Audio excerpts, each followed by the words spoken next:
नमस्कार, मैं एस्ट्रोलॉजर नीलम। आपने बहुत सारे एस्ट्रोलॉजर से या बहुत सारी जगहों से रेमेडीज ज़रूर सुनी होंगी कि ये उपाय करने से या ये काम करने से आपका जुपिटर ठीक होता है, सैटर्न ठीक होता है, इस चीज़ का दान करने से राहु अच्छा होता है। लेकिन इन सभी ग्रहों को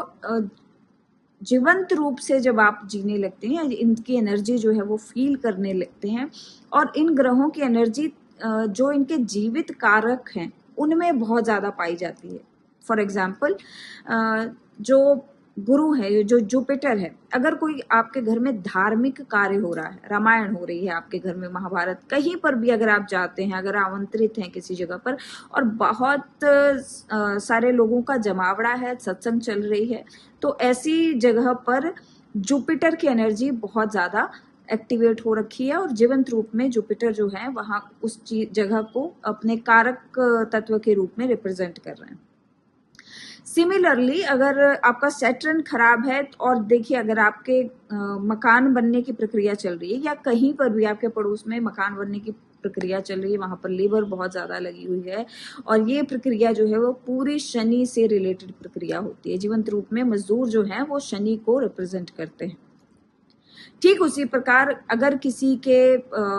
आप शोक समारोह पे जा रहे हैं या किसी की डेथ है, तो वहां पर दो प्लैनेट्स राहु और केतु, इन दोनों का बहुत ज़्यादा प्रभाव आप देखने को मिलेगा। केतु जो कि इस जगह, मतलब इस जगत से आपको डिस्कनेक्ट करता है, उसको रिप्रेजेंट करता है, तो उस जगह पर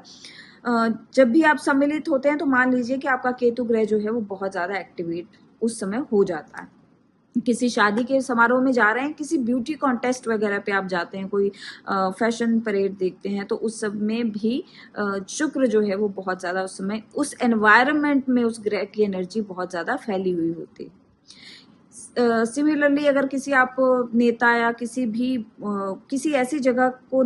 कहीं रैली हो रही हो, किसी जगह को नेतृत्व कर रहे हैं किसी जगह का, वहां पर मंगल ग्रह की एनर्जी बहुत ज्यादा एक्टिवेट हो रही होती है। कोई आंदोलन हो रहा होता है तो इन जगहों पर मंगल जो है वो काफी प्रचुर मात्रा में उसकी एनर्जी एक्यूमुलेट हो रही है। अब इन सभी जगहों पर, जैसे कि मैंने आपको बताया, इन सभी जगहों पर उस ग्रह का बहुत ज्यादा प्रभाव उस समय चल रहा होता है। और अगर आपकी जन्म कुंडली में आप इनमें से किसी भी ग्रह से पीड़ित हैं या परेशान हैं, जहां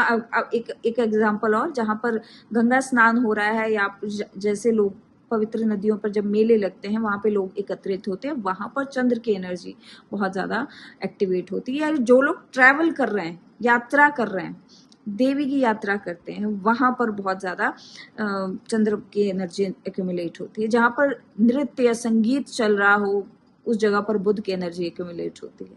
तो आपका जो भी प्लैनेट खराब होगा, आप नोटिस करिएगा कि जब भी आप इन जगहों पर जाएंगे तो उस वहां से जाके आने के बाद आपको प्रॉब्लम आ जाएगी, आपको नुकसान होगा, आपकी कोई ना कोई, या आपकी हेल्थ बिगड़ जाएगी, या आपको कोई ना कोई हानि हो सकती है। बेस्ट वे है, अगर आपका प्लैनेट वो खराब है और आपको इंडिकेशन ये मिलते हैं कि ऐसी जगहों पर जाने से आपका नुकसान होता है, या उस जगह को ट्रैवल करने के बाद या उस जगह को विजिट करने के बाद आपका नुकसान हो रहा है, तो सबसे बेस्ट वे है उन जगहों पर जाकर आप डोनेशन करिए। वहां जहां पर लोगों की भीड़ है या जो लोग उस ग्रह को रिप्रेजेंट कर रहे हैं, उन लोगों को कुछ दान करें, उस ग्रह से रिलेटेड चीजें दान करें। जैसे शनि का है तो आप शनि की चीजें दान कर सकते हैं, चाय पिला सकते हैं, चाय पत्ती का दान कर सकते हैं, चप्पलें दान कर सकते हैं, और भी बहुत सारी चीजें हैं जो आप सैटर्न की दान कर सकते हैं। सैटर्न इससे अच्छा होगा और आपको बेनिफिट भी मिलेगा। सिमिलरली, जुपिटर का है तो आप मीठा, पीले रंग की मिठाई जो है वो दान करें, पीले वस्त्र दान कर सकते हैं, उससे आपको लाभ मिलेगा। किसी भी शादी की जगह पे जाकर श्रम दान करने से विवाह में चल रही अड़चने, रिलेशनशिप अगर खराब हो रहे हैं तो वो दूर होते हैं। इसी तरीके से जितने भी प्लैनेट्स हैं उनकी जब एनर्जी आपको बहुत जीवंत रूप में देखनी हो तो ऐसी जगहों पर आप जाएं और उसके असर को अपने ऊपर फील करें, और ये बहुत बेस्ट वे है किसी भी प्लैनेट को ठीक करने का। Thank you.